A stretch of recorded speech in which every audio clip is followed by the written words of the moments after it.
தமிழ் பேசும் நல்லுள்ளங்கள் அனைவருக்கும் வணக்கம். ஃப்ரெண்ட்ஸ், எல்லோரும் எப்படி இருக்கீங்க? எல்லோருமே ரொம்பவே நலமாக இருப்பீங்க அப்படி சொல்லி நான் நம்புகிறேன். ஃப்ரெண்ட்ஸ், இன்றைக்கி நம்ம வீடியோவில் என்ன பார்க்க போகிறோன்னா, கேதரிங் பேண்ட் எப்படி ஸ்டிச் பண்ணுறது அப்படிங்கிறத தெளிவாக முழு விளக்கமாக இன்றைக்கி நம்ம வீடியோவில் பார்க்க போகிறோம். வீடியோவை ஸ்கிப் பண்ணாமல் பார்த்தா மட்டுமே நான் என்ன சொல்ல வரேங்கிறத நீங்கள் தெளிவாக புரிஞ்சிக்க முடியும். நீங்கள் பார்த்துட்டு இருக்கிறது மை ட்ரெண்ட் ஆஃப் ஸ்டிச். நான் உங்கள் நண்பன் என்மா சார்.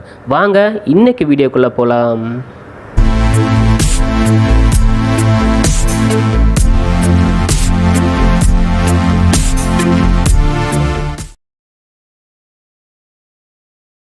ஹாய் ஃப்ரெண்ட்ஸ், வாங்க இப்போது ஸ்டிச்சிங் ஸ்டார்ட் பண்ணலாம். பார்த்திங்கன்னா இப்போது கேதரிங் பேண்ட்டுக்கு வந்து பார்த்திங்கன்னா எப்போவுமே கிராஸ் போட்டு வெட்டும்போது மேலே எப்போவுமே கண்டிப்பாக சின்னதாக ஒரு ஜாயிண்ட் வரும். அங்கே பாருங்கள், அந்த சின்னதாக ஜாயிண்ட் வந்து ரொம்பவே சின்னதாக இருந்ததுனால நான் அதை வீடியோவில் காட்டலை. I'm so sorry. ஜாயிண்ட் வந்து பெருசாக இருந்தால் கண்டிப்பாக வீடியோவில் காட்டுவேன். நெக்ஸ்ட் வீடியோவில் கண்டிப்பாக நான் பண்ணுறேன். ஸோ இப்போ இதை வந்து என்ன பண்ணுறேன்னா வந்து மோல்டிங் டைப் பண்ணுறேன். மோல்டிங் டைப்னால் 1/4 இன்ச்சு அளவுக்கு அப்படியே சின்னதாக 2 துணியுமே சேர்த்து மடிச்சிக்கிறேன். ஸோ இந்த மாதிரி மடித்து நம்ம ஸ்டிச் பண்ணும்போது வந்து பார்த்திங்கன்னா தையல் வந்து பார்த்திங்கன்னா ரொம்பவே ஸ்ட்ராங்காக இருக்கும். அதுக்காக தான் 1/4 இன்ச்சு அளவுக்கு 2 துணியை ஒன்றா சேர்த்து 1/4 இன்ச்சு அளவுக்கு மடித்து தையல் போட்டுட்டேன். அதை அப்படியே வந்து பைண்ட் பண்ணிக்கிறேன். பைண்டுனா மடித்து உள்ளேயே உடித்து வெளியே வந்து பார்த்திங்கன்னா ஸ்டிச்சிங் அந்த பிசுறு எதுவுமே தெரியாத அளவுக்கு பைண்ட் பண்ணி மேலே ஒரு ஓர தையல் போடுறேன், அமுக்கு தையல் போடுறேன். அதே மாதிரி இன்னொரு பக்கமும் நம்ம மடித்து அதே மாதிரி கரெக்டாக ஞாபகம் வச்சுங்க. 1/4 இன்ச்சு மட்டும்தான், அதோட அதிகமாக கிடையாது. 1/4 இன்ச்சு மட்டும் மடித்து நான் இப்போது மடித்து இப்போது நெக்ஸ்ட்டு வந்து பார்த்திங்கன்னா நம்ம பைண்ட் பண்ணிக்கலாம். பைண்ட் பண்ணும்போது ஞாபகம் வச்சுங்க, மடிக்கும் போது அந்த பிசுறு வந்து உள் பக்கமாக போயிடணும். உள் பக்கமாக போனால் தான் பைண்டு வந்து பார்த்திங்கன்னா கரெக்டாக செட் ஆகும். வெளியே வந்துச்சுன்னா அந்த பிசுறு வந்து வெளியே தெரியும். ஸோ ஆரம்பத்தில் தைக்கக்கூடியவங்க இந்த வீடியோ பார்த்தீங்கன்னா அதை வந்து நீங்கள் கவனமாக பார்த்துக்கோங்க. எப்போவுமே பைண்ட் பண்ணும்போது அதை மோல்டிங் பண்ணும்போது சின்ன தையலாக வச்சுக்கிட்டிங்கன்னா ரொம்பவே வந்து பார்த்திங்கன்னா தைக்கிறதுக்கு ரொம்ப ஈஸியாக இருக்கும். இப்போ பார்த்திங்கன்னா நம்ம வந்து கீழே ஓப்பனுக்கு வந்து ஓப்பன் போட போகிறோம். ஓப்பன் வந்து நான் ஆல்ரெடி வந்து போட்ட வீடியோ கட்டிங் வீடியோவில் நீங்கள் பார்த்துருப்பீங்க. 4 இன்ச்சில் ஆல்ரெடி நான் மார்க் பண்ணியிருப்பேன். ஒரு பக்கமாக மடித்து அதை 1/2 இன்ச்சு அளவுக்கு மடித்து 2 தையலை நம்ம போட்டுக்கலாம். ஏன்னா எப்போவுமே கேதரிங் பேண்ட்டுக்கு வந்து பார்த்திங்கன்னா எப்போவுமே டபுள் ஸ்டிச்சு போடுறது தான் வந்து பார்த்திங்கன்னா ரொம்பவே நல்லாயிருக்கும். அதாவது இந்த நம்ம இப்போ தைக்கக்கூடியதில் வந்து பார்த்திங்கன்னா நம்ம ஐ கட்டுவோம் பார்த்திங்களா. ஐ கட்டும்போது டபுள் ஸ்டிச்சு இருந்தால் தான் அது வந்து ஐ வந்து நல்லா க்ரீப்பாக இருக்கும். தைக்கிறதுக்கும் வந்து பார்த்திங்கன்னா ரொம்பவே வந்து பார்த்திங்கன்னா தச்சு முடித்து பார்த்தா ஃபினிஷிங்கும் நல்லாயிருக்கும். ஓகேங்களா. இப்போ நம்ம அடுத்த பக்கமும் அதே மாதிரி அந்த 4 இன்ச்சு அளவுக்கு நம்ம மார்க் பண்ணியிருக்கோம் இல்லையா, அதில் வந்து வெட்டி ஒரு சைடு இன்னருக்கு, அதாவது இப்போ நம்ம போடக்கூடிய இந்த தையல் வந்து பார்த்திங்கன்னா மடித்து போடக்கூடியது இது வந்து உள் பக்கமாக போகும். சரிங்களா, ஓகேங்களா. உள் பக்கமாக போகும். ஒரு பக்கத்துலேருந்து கீழேருந்து மேலே ஆரம்பித்தேன். இப்போ அடுத்த பக்கம் வந்து பார்த்திங்கன்னா மேலேருந்து கீழே வர்ற மாதிரி நான் வந்து ஸ்டிச் பண்ணுறேன். பாருங்கள், நல்லா கவனமாக பாருங்கள். இதுதான் ரொம்ப முக்கியமான விஷயம். எப்போவுமே ஒரு பக்கத்தில் மேலேருந்து கீழே வந்தோம்னா இன்னொரு பக்கத்தில் கீழேருந்து மேலே போகணும். அதுதான் ஸ்டிச்சிங் வந்து சரியான முறையில் நம்ம தைக்கிறோம் அப்படின்னு சொல்லி நமக்கு அர்த்தம். ஸோ இப்போது பண்ணியாச்சு. இப்போ நம்ம வந்து நெக்ஸ்ட்டு வந்து பட்டி மோல்டிங்க்கு தையல் போட்டுக்கலாம். பாருங்கள், தையல் போட்டிருக்கேன். அந்த இடத்துலேருந்து 1 இன்ச்சுக்கு கரெக்டாக அந்த ஒரு ஆஃப் இன்ச்சு கணக்கு வச்சு அந்த தையல் மடிப்பு இருக்குது பார்த்திங்களா, அதுலேருந்து நான் தையல் போடுறேன். சரிங்களா. அந்த வெட்டி விட்டுருக்கேன் பார்த்திங்களா, வெளியே இருந்து போடலை, மடித்து உள்ளே வருது பார்த்திங்களா பட்டி, அதுலேருந்து நான் போடுறேன். கீழேருந்து தைச்சிட்டு வர மேலே வந்து பார்த்திங்கன்னா கரெக்டாக ஆஃப் இன்ச்சு மட்டும் தான் நான் தையல் போடுறேன். அதோட அதிகமாக நான் போடலை. கரெக்டாக 1/2 இன்ச்சு மட்டும் தையல் போட்டால் போதும். அதை விட வந்து அதிகமாக நம்ம தையல் போட வேணாம். அதிகமாக தையல் பிடிச்சோம்னா அப்புறம் ரொம்பவே வந்து பார்த்திங்கன்னா பிடிக்கும், டைட் ஆகிடும். ஸோ 1/2 இன்ச்சு அளவுக்கு இருந்தால் போதும். இதுவே வந்து ரொம்பவே வந்து கஸ்டமருக்கு யூஸ் பண்ணும்போது ரொம்பவே இலகுவாக இருக்கும். இதுதான் ரொம்ப முக்கியமான விஷயம். ஓகேங்களா. இப்போது ஸ்டிச் பண்ணிவிட்டு வரேன். பாருங்கள், இதுலேயும் கரெக்டாக அந்த பட்டி மடிச்சிருக்கேன் பார்த்திங்களா, அந்த மடிப்பில் கரெக்டாக ஆஃப் இன்ச்சுக்கு கீழே கரெக்டாக அப்படியே கட்டி விட்டுறேன். கட்டி விட்டுட்டு நம்ம தையலை வந்து எடுக்க வேணாம், திரும்ப அப்படியே ரீஸ்டிச் பண்ணுறோம். 2வது தையல் போடுவோம் பார்த்திங்களா. ஸோ இந்த மாதிரி வந்து பார்த்திங்கன்னா ரீஸ்டிச் இந்த மாதிரி பண்ணும்போது அந்த தையல் வந்து ஒன்று போல் வரும். நமக்கு தைக்கிறதுக்கும் ரொம்பவே வந்து பார்த்திங்கன்னா சுலபமாக இருக்கும். அண்ட் ஃபினிஷிங்கும் நல்லாயிருக்கும். நம்ம எடுத்துகிட்டு திரும்ப அதை நூலை வெட்டிட்டு திரும்ப இந்த பக்கம் தான் ஆரம்பித்தோம்னா அந்த ஃபினிஷிங் அவ்வளோவா நல்லா இருக்காங்கிறது என்னோடய தாட். ஸோ அதை வந்து நான் வந்து இப்படி தான் ஃபாலோ பண்ணுறேன். ஸோ உங்களுக்கு எப்படி சௌகரியமாக இருக்குதோ நீங்கள் வந்து செஞ்சுக்கலாம், நோ ப்ராப்ளம். இப்போ பாருங்கள், கரெக்டாக எந்த இடத்துல ஸ்டார்ட் பண்ணணும் அதே இடத்துல வந்து பார்த்திங்கன்னா 1/2 இன்ச்சில் வந்து திரும்ப கட்டி நம்ம எடுத்துக்கலாம். வெட்டிட்டு இது வந்து பார்த்திங்கன்னா நம்ம சுடிதாருக்கு சைடில் வந்து நம்ம ஓப்பன் வந்து மடித்து அடிப்போம் பார்த்திங்களா, அது மாதிரி தான். பட் ஆனால் இது வந்து ஒன்றோட ஒன்று பட்டி வந்து மேலே இன்கவராக வரும். இப்போது இதை நம்ம ஃபோல்டு பண்ணிட்டோம். இதை வந்து நம்ம பார்த்திங்கன்னா மடித்து அடிச்சுக்கலாம். பாருங்கள், பார்க்குறதுக்கு தான் இந்த மாதிரி இருக்கும். நம்ம வந்து உள்ள பட்டி வந்து பார்த்திங்கன்னா 1/2 இன்ச்சு தள்ளி நம்ம தையல் போட்டிருக்கோம். தையல் மேலேருந்து தையல் போட்டிருக்கனால வந்து பார்த்திங்கன்னா இது வந்து இன்கவர் பட்டியாக வரும். அதாவது ஒரு பட்டிக்கு மேலே இன்னொரு பட்டி அப்படி வரும். ரெண்டும் சைடு தனித்தனியாக வர்ற மாதிரி வராமல் ஒரு பட்டிக்கு கீழே ஒரு பட்டிக்கு மேலே. நம்ம டிஷர்ட்டில் பனியன்லாம் பார்த்திங்கன்னா அந்த இன்கவர் பட்டி வரும் பார்த்திங்களா, கீழே பட்டன் பீஸு மேலே கொக்கி பீஸு அந்த மாதிரி வருது பார்த்திங்களா. ஸோ அந்த மாதிரி அதுக்கு பேர் தான் வந்து பார்த்திங்கன்னா இன்கவர் பட்டின்னு சொல்லுவாங்க. நான் அப்படி தான் சொல்லுவேன். ஸோ உங்களோட பாஷையில் அது எப்படியோ தெரியல, நோ ப்ராப்ளம். இன்கவர் பட்டி தான் என்னோடய பாஷையில் நான் சொல்கிறேன். ஸோ இன்கவர் பட்டி இந்த முறையில் நம்ம வந்து கேதரிங் பேண்ட்டுக்கு வந்து ஓப்பன் போட்டால் தான் நம்ம வந்து அந்த கொக்கியோ இல்லை ப்ரெஸ் டாட்டோ ஏதோ வச்சாலும் சரி தான், கீழே வந்து ஓப்பன் வந்து விரிஞ்சி தெரியாமல் கரெக்டாக இருக்கும். நம்ம வந்து 2 பக்கமும் சைடாக தைச்சிட்டு அப்புறமா அதை கீழே வந்து நம்ம பாட்டம் ஜாயின் பண்ணோம்னா அது வந்து 2 பக்கம் ஓப்பன் தெரியும். என்ன தான் நம்ம கொக்கி வச்சாலும் ப்ரெஸ் டாட் வச்சாலுமே அந்த ஓப்பன் வந்து தெரியும். இதில் வந்து பார்த்திங்கன்னா ஓப்பன் வந்து உங்களுக்கு தெரியாது. இன்கவர் பட்டினா கீழே ஐயும் மேலே ப்ரெஸ் டாட்டும் வச்சுருவோம். அப்போ வந்து கரெக்டாக இருக்கும். பார்த்திங்களா எந்த மாதிரி வச்சுருக்கோம் பார்த்திங்களா. ஸோ இந்த மாதிரி வந்து வரணும். இன்கவர் பட்டி எப்போவுமே ஃபாலோ பண்ணுங்கள். இதுதான் வந்து கேதரிங் பேண்ட்டுக்கு தைக்கிறதுக்கு சரியான முறையில் நம்ம போடக்கூடிய பட்டி இதுதான், இன்கவர் பட்டி தான், ஞாபகம் வச்சுக்கோங்க. ஸோ நம்ம அடுத்த பக்கமும் இப்போது தையல் போட்டு எடுத்துக்கலாம். பாருங்கள், நான் கொஞ்சம் அதிகமாகவே வந்து பார்த்திங்கன்னா மடிக்கிறதுக்கு கீழே உள்ள பட்டிக்கு 1/2 இன்ச்சு தான் வெட்டி விட்டேன். அதே மாதிரி இன்கவர் பட்டி மேலே உள்ள பட்டிக்கு வந்து பார்த்திங்கன்னா நான் 1 இன்ச்சு அளவுக்கு வெட்டி விட்ருக்கேன். அப்போனா தான் மடித்து நம்ம வந்து பட்டி போடும்போது எந்த ஒரு சிரமமும் இல்லாமல் கீழே, அதாவது பாட்டத்தில் வந்து அந்த ஜாயிண்ட்டை நம்ம போட்டிருக்கோம் பார்த்திங்களா, அதில் வந்து எந்த ஒரு சுருக்கம் இல்லாமல் வந்து நீட்டாக அழகாக வரும். அதுக்காக தான் நான் அப்படி பண்ணியிருக்கேன். எப்படி இருந்தாலும் நம்ம வந்து 2 தையல் போட்டிருக்கனால வந்து பிரிஞ்சு எதுவுமே வராது. இதுதான் வந்து அழகாகவும் இருக்கும், பார்க்க சூப்பராகவும் இருக்கும்.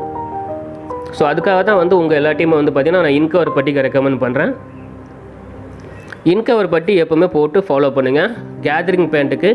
அதுதான் வந்து பார்த்திங்கன்னா உண்மையிலே ஃபினிஷிங் கொடுக்கும், அழகாக கொடுக்கும், ஞாபகம் வச்சுக்கோங்க. பாருங்கள், இப்போ இதோட தையல் போட்டு நான் வெளியே வந்து எடுத்துக்கிறேன்.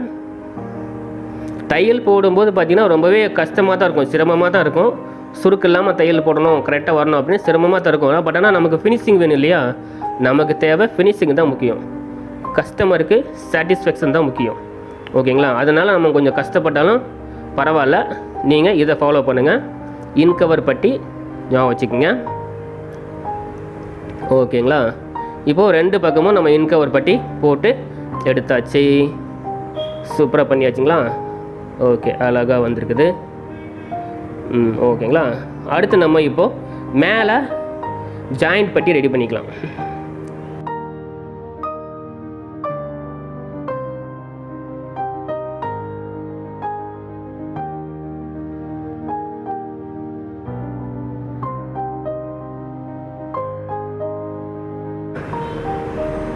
ஓகேங்களா, இந்த பட்டி பாருங்கள், ஒரு பக்கம் கரை இருக்கும், இன்னொரு பக்கம் வந்து பார்த்திங்கன்னா கரை இல்லாமல் இருக்கும்.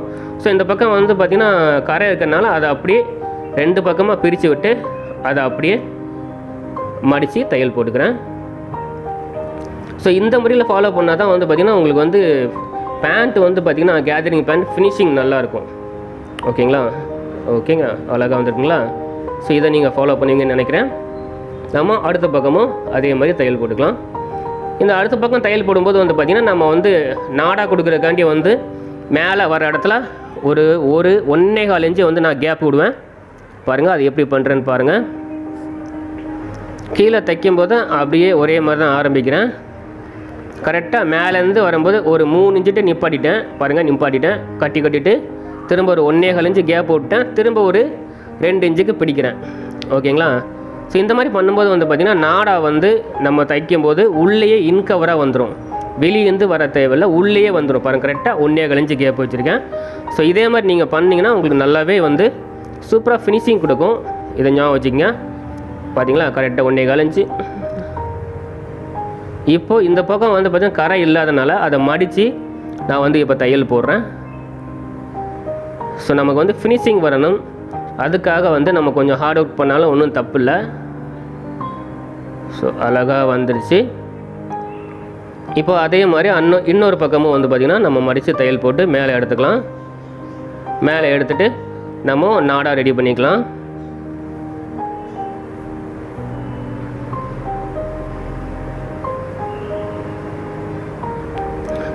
நான் பண்ணுற மாதிரி கொஞ்சம் மெதுவாகவே பண்ணுங்கள், ஒன்றும் அவசரம் இல்லை, அவசரப்பட்டு ஒன்றுமே இல்லை. மெதுவாக பண்ணாலும் நமக்கு ஃபினிஷிங்காக நல்லா அழகாக பார்த்திங்கன்னா நீட்டாக வரணும். ஸோ 1.25 இன்ச்சு மேலே வந்து நான் கேப் விட்ருக்கேன். 1.25 இன்ச்சு 1 இன்ச்சு அளவுக்கு கரெக்டாக இப்போ வந்து ஓட்டை வந்துடும், அதாவது சென்டரில் அந்த ஓட்டை வந்துடும். ஸோ அது வழியே நம்ம நாடா ரெடி பண்ணி இப்போது இன்கவர் பண்ணிக்கலாம். நாடா ரெடி பண்ணிக்கலாம்.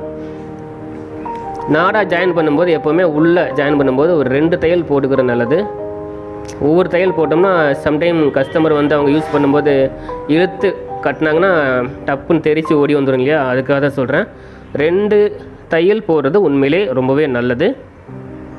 ஸோ நம்ம இப்போது நாடா ரெடி பண்ணிக்கலாம்.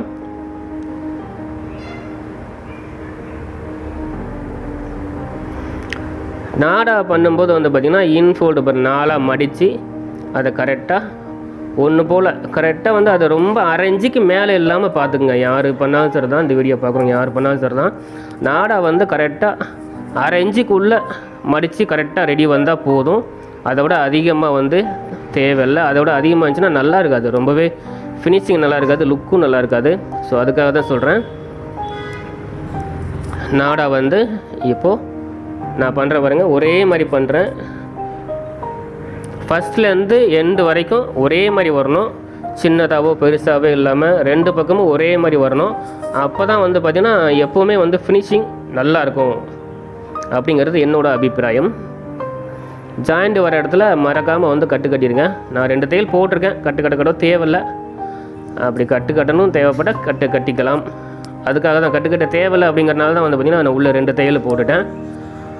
ஸோ அதுவே போதும். இதே மாதிரி நாடா ரெடி பண்ணி, ஸோ எப்போவுமே கைவசம் நான் இப்போ தைச்சேன் பார்த்தீங்களா, இந்த கைவசத்தில் நாடா ரெடி பண்ண பாருங்கள். சில பேர்லாம் இடது கை பக்கத்தில் மடித்து தைப்பாங்க, அந்த மாதிரி இல்லாமல் என்ன மாதிரி இந்த வலது கை பக்கம் தைச்சி வந்துட்டோம்னா ஃபினிஷிங் நல்லா கொடுக்குங்கிறது என்னோடய அபிப்பிராயம். இப்போது அந்த ஓட்டைக்குள்ளே ஒரு பக்கம் போட்டு எடுத்துக்கலாம். இது இந்த பக்கமாக வந்துடும், லெஃப்ட் சைடில் வந்துடும். ஓகேங்களா? அடுத்து நம்ம போடக்கூடியது ரைட் சைடில் வந்துடும். ஒரு பக்கம் லெஃப்ட்டும் இன்னொரு பக்கம் ரைட் சைடும் வர்ற மாதிரி நம்ம வச்சுட்டு இப்போ மேலே வந்து பட்டி மடக்கிக்கலாம். நம்ம வந்து மேலே 1.25 இன்ச்சு விட்டுருக்கோம். 1.25 இன்ச்சு வரும்போது பார்த்திங்கன்னா மேலே கரெக்டாக ஒரு 1.25 1/2 இன்ச்சு மடக்கி 3/4 இன்ச்சு அளவுக்கு வந்து இப்போ வந்து பார்த்திங்கன்னா பட்டி வரும். அதாவது மடித்து ஃபினிஷிங்கோட 3/4 இன்ச்சு அளவுக்கு வந்து பட்டி வரும். ஸோ இந்த மாதிரி வந்தால் போதும்.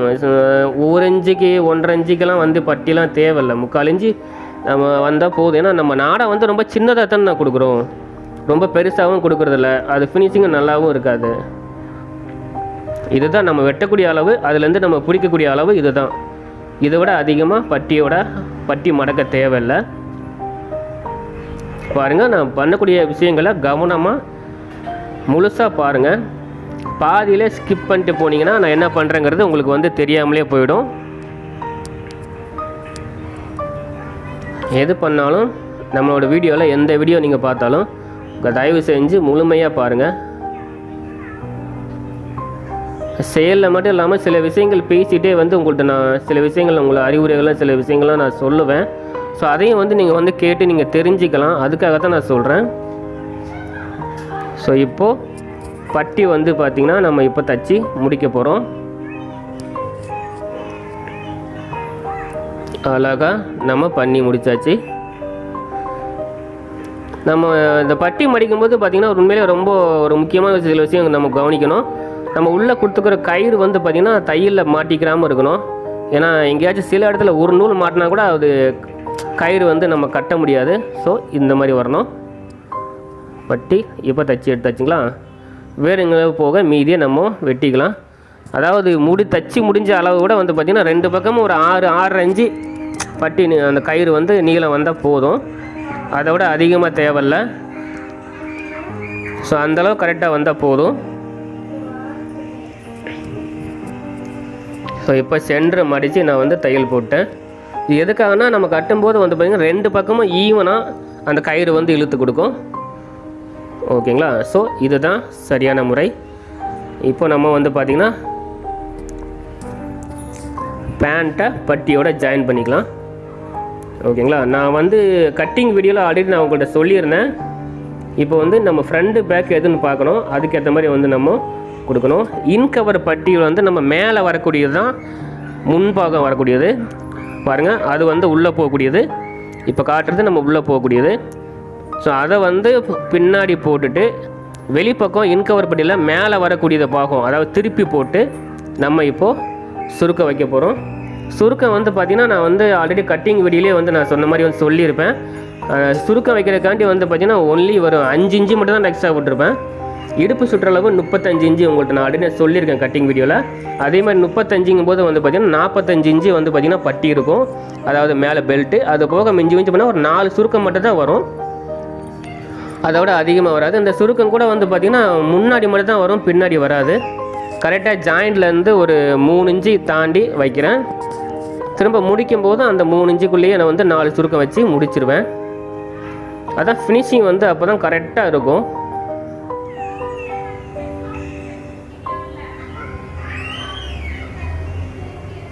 ஸோ 4 சுருக்கம் மட்டும் தான் வச்சுருக்கேன். ஃபுல்லாக இப்போ நம்ம ஸ்டிச் பண்ணி முடிக்கும்போது திரும்பவும் ஒரு 4 சுருக்கம் வரும். நீங்கள் பாருங்கள், கரெக்டாக அது மாதிரி தான் வரும், அதை விட அதிகமாக வராது.